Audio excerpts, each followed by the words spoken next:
Lep pozdrav vsem skupaj. V Slovenski demokratski mladini smo se odločili, da skličemo novinarsko konferenco, na kateri bomo predstavili nekatere dosežke vlade Janeza Janše v obdobju 2012 do 2013.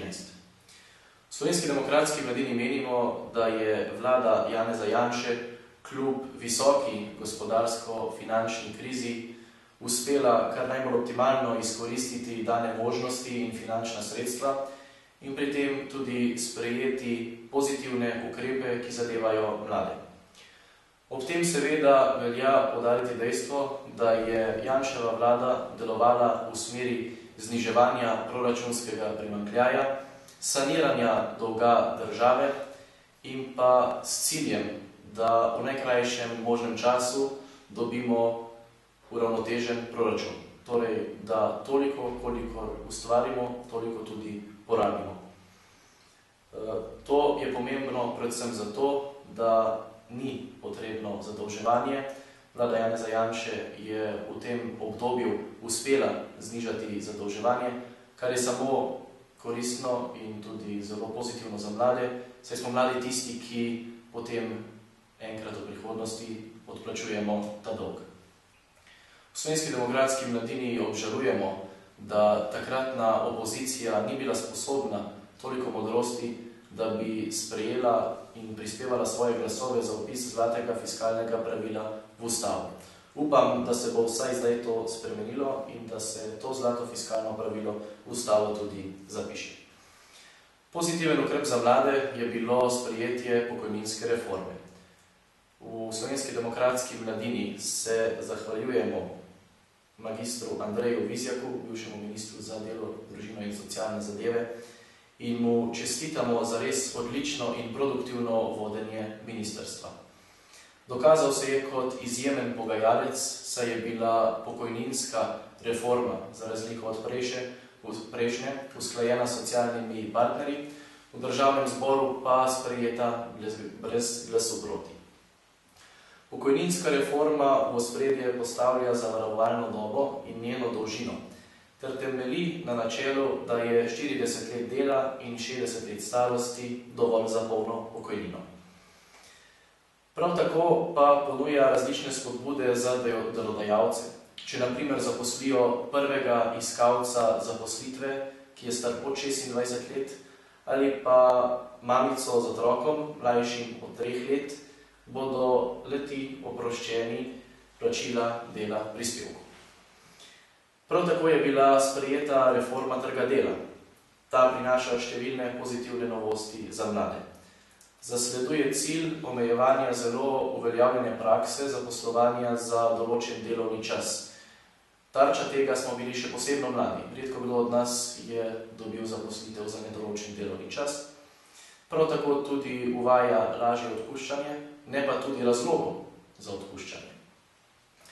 S tem bo nastala večja prožnost, to pa bo spodbuda za podjetnike z dobrimi in konkurenčnimi programi k zaposlovanju in s tem omogočila mladim željo, lažjo prvo zaposlitev ter zagotovila večjo sigurnost prizadevnim in inovativnim, kar mladi definitivno smo.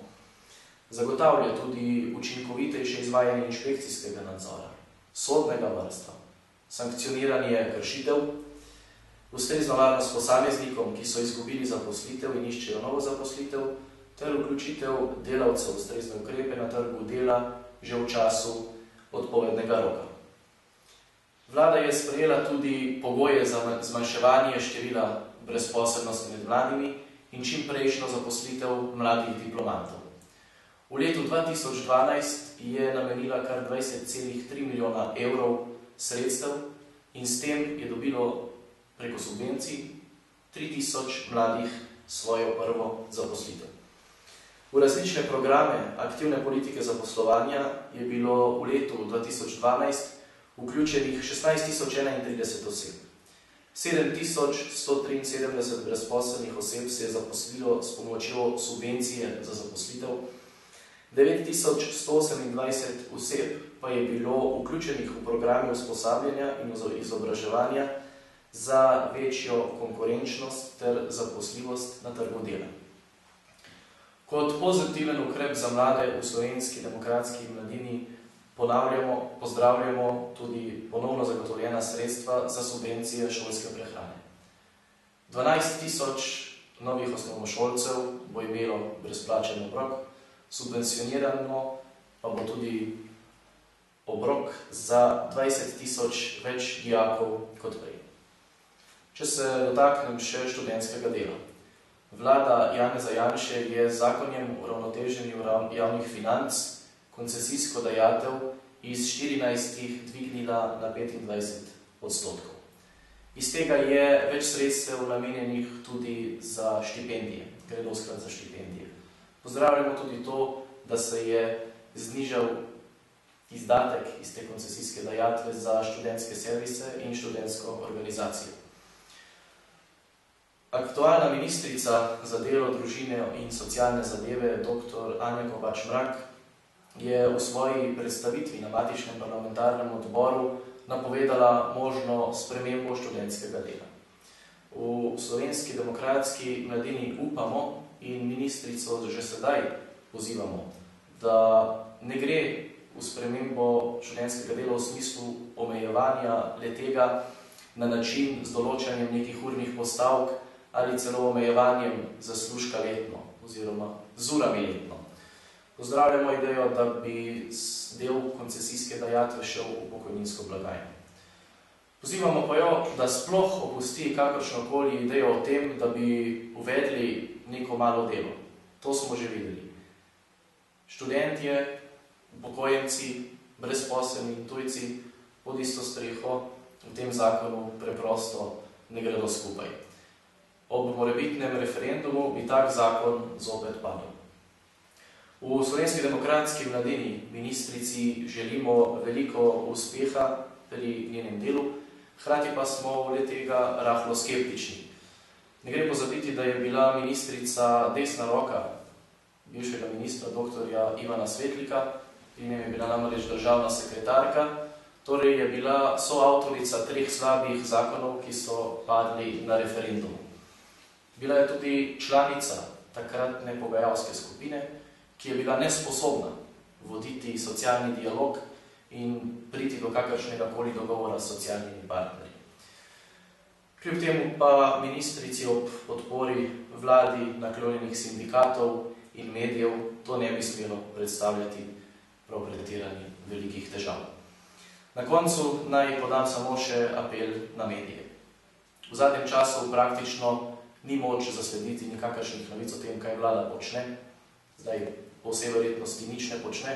Če pa že kaj slabega stori, pa se recimo dvig DDV-ja tako malo omeni.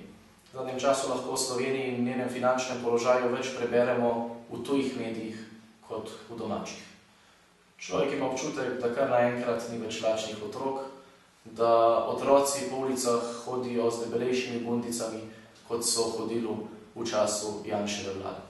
Da ne govorim o tem, da je domneven magisterij, ki naj bi bil plagiat predsednice vlade Alenke Bratušek, sploh ni več tema v medijih.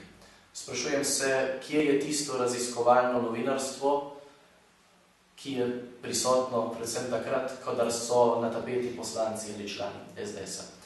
V Slovenski demokratski mladini torej medije pozivamo, da naj uporabljajo enake vatle, kot so jih uporabljali pri vladi Janeza Janše in torej z enakimi merili ocenjujejo tudi delo vlade Alenke Bratušek. Hvala lepa.